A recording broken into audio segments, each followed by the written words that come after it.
Welcome back to my channel গরিবের পাঠশালা with দেব।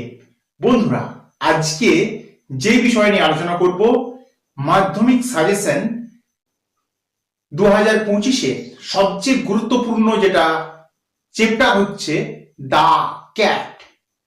তো সেই দা ক্যাটটা এই বছর কিন্তু পড়ার সম্ভাবনা অনেকটাই আছে। তো সেই দা ক্যাট চ্যাপ্টার থেকে গুরুত্বপূর্ণ কয়েকটি প্রশ্ন এবং উত্তর নিয়ে আজকের আলোচনা করব। তো আজকের ভিডিওটা যারা মাধ্যমিক দিচ্ছ তাদের জন্য খুবই গুরুত্বপূর্ণ হতে চলেছে। তো চলো শুরু করা যাক। The most people think that the cat is, বেশিরভাগ মানুষ ভাবেন যে বিড়াল হলো ওয়াইজ হচ্ছে জ্ঞানী, ক্লেভার হচ্ছে চতুর, আনইন্টেলিজেন্ট হচ্ছে বুদ্ধিহীন, ইন্টেলিজেন্ট মানে হচ্ছে বুদ্ধিমান। দেখো, এটা 1 নম্বর প্রশ্ন এইভাবে আমাদের দেওয়া আছে। তাহলে বেশিরভাগ মানুষ ভাবেন যে বিড়াল হলো ওয়াইজ হচ্ছে জ্ঞানী, নাকি ক্লেভার মানে চতুর, না আনইন্টেলিজেন্ট মানে বুদ্ধিহীন, ইন্টেলিজেন্ট মানে হচ্ছে বুদ্ধিমান। এর মধ্যে কোনটা হতে পারে? এটার মধ্যে একটাই হবে, যেটা হচ্ছে বুদ্ধিহীন। ভাবেন, বেশিরভাগ মানুষই বিড়ালকে বুদ্ধিহীন বলে মনে করেন। ঠিক আছে, তাহলে আমাদের এখানে অ্যান্সার লেখা যেতে পারে, অ্যান্সার লেখা যেতে পারে আনইন্টেলিজেন্ট।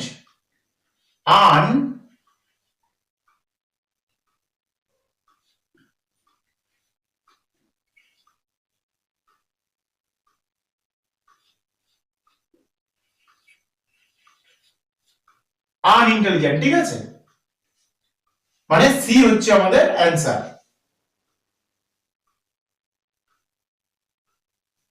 তারপর দেখো, the cat carries little for anything but mice and, এটার মানেটা একটু দেখে নি। বিড়াল যত্ন করে ইঁদুর ছাড়া সামান্য অন্য কিছুকে, সেটা হচ্ছে মিল্ক। মানে দেখো, বিড়াল কোন কোন বিষয়কে বেশি যত্ন করে? এক হচ্ছে মাইস মানে ইঁদুর, 2 হচ্ছে মিল্ক। ঠিক আছে, তাহলে এখানে আমাদের অবভিয়াসলি এখানে অ্যান্সার হবে কি মিল্ক। এটা কিন্তু লিখে নাও, এটা খুব ইম্পর্টেন্ট। এখানের মধ্যে আবার একটু বুঝিয়ে বলি, বিড়াল কোন কোন বিষয়কে বেশি যত্ন করে আর কি, মাইস অ্যান্ড মিল্ক। ঠিক আছে, দেখো 3 নম্বরটা দেখো, one can see that cat as he really is in the morning হবে না আফটারনুন হবে, নাইট হবে না ইভিনিং হবে?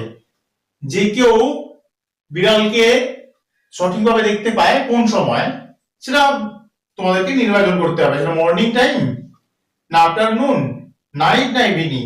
অবভিয়াসলি এটা ইভিনিং হবে। ঠিক আছে,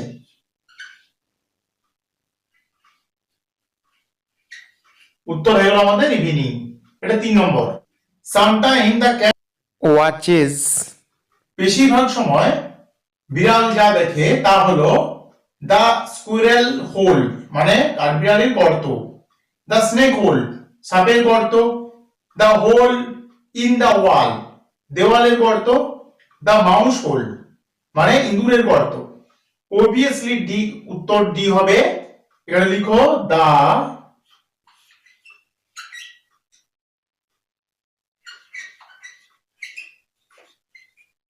মাউস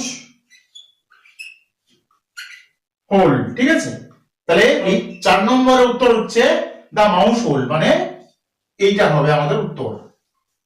5 নম্বর প্রশ্নটা দেখো এবং তার সাথে উত্তর দেওয়া আছে। দেখো এগুলোর মধ্যে কোনটা হবে বেছে নিতে হবে।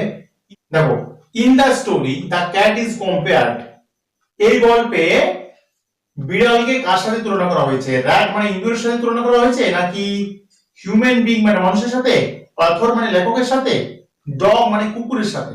কার সাথে তুলনা করা হয়েছে? এখানে অবভিয়াসলি আমাদের এখানে অ্যান্সার হবে হিউম্যান বিংস এর সাথে তুলনা করা হয়েছে।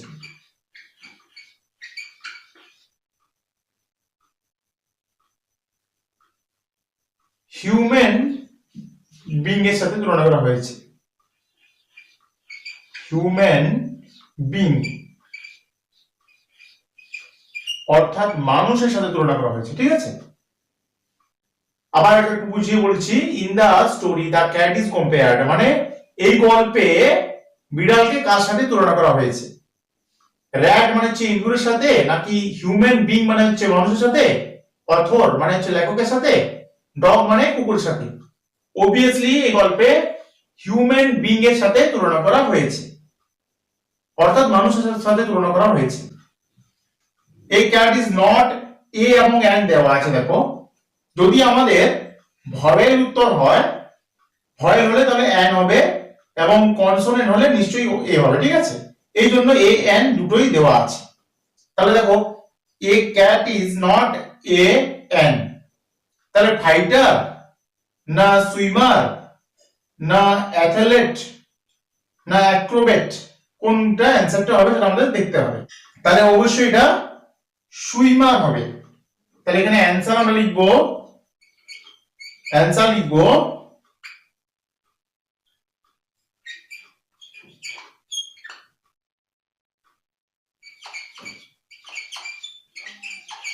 সুইমার, ঠিক আছে, অর্থাৎ সাঁতারু, ঠিক আছে?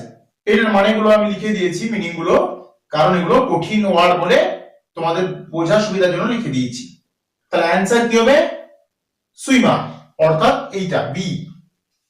চলো এবার 7 নম্বর প্রশ্ন এবং উত্তরে চলে যাব।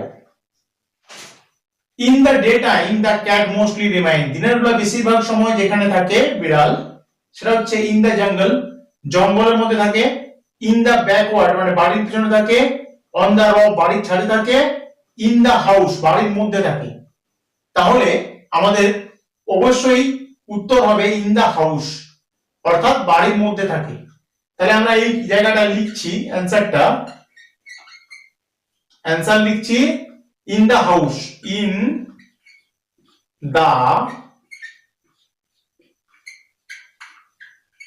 দা হাউস, ঠিক আছে? তারপর দেখো, তাহলে অ্যান্সার আমাদের হয়ে গেল D. A cat is fighter with ferocity মানে হিংস্রতার সাথে, মাইল্ডনেস মানে হচ্ছে নমনীয়তার সাথে, জেনারসিটি মানে হচ্ছে নম্রতার সাথে, ইনডিফারেন্স মানে উদাসীনতার সাথে। তাহলে অবশ্যই হবে এ হবে উত্তর, ঠিক আছে? তাহলে এটা অ্যান্সার লিখো, এখানে অ্যান্সার হবে কি? ফিরোসিটি।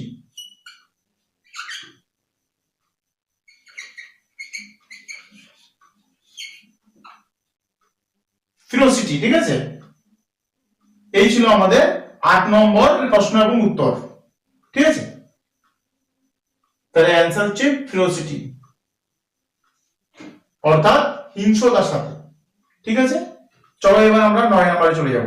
9 নম্বর দেখো, to idle the time away cat, অলস সময় কাটানোর জন্য বিড়াল, স্লিপ ঘুমোয়, ওয়াক লেজি হাঁটে অলসভাবে, ওয়াচ এ মাউস হোল ইঁদুরের গর্তের দিকে তাকায় বা দেখে, ইটস ফুড মানে খাবার খায়। এটা অ্যান্সার হবে সি, ঠিক আছে? সি মানে এখানে অ্যান্সার এখানে লিখে দাও, এখানে আমি লিখে দিচ্ছি অ্যান্সার ওয়াচেস এ মাউস হোল। তাহলে এটাই হচ্ছে উত্তর, এই চারটার মধ্যে সি হচ্ছে উত্তর। এইবার হেয়ার দা অথর হাইলাইটস এ ক্যাটস, এখানে লেখক তুলে ধরেছেন বিড়ালের ইন্টেলিজেন্স মানে বুদ্ধিমত্তা, ফুলিশনেস মানে বোকামি, আইডলনেস মানে অলস, ফিরোসিটি মানে হিংস্রতা। তাহলে এখানের মধ্যে অবশ্যই বুদ্ধিমত্তার কথা বলা আছে, মানে ইন্টেলিজেন্স।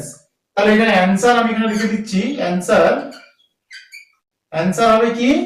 ইন্টেলিজেন্স।